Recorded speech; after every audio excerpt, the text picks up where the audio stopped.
Jazz at JM nagkaamina na. Hindi mo ako pinansin. Nagsasalas ko ngayon.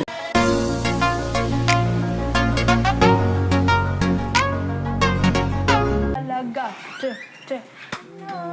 Ikaw, Pinoy. Isang malaking pasabog na naman ang gumulat sa mga viewers ng PBB Gen 11. Dahil si JM na dating malapit at naugnay kay Fiang, ngayon ay umamin na may nararamdaman ito kay Jazz. Laging dugo. Tapos laging, yung merienda. Siya talaga daw. Nananay.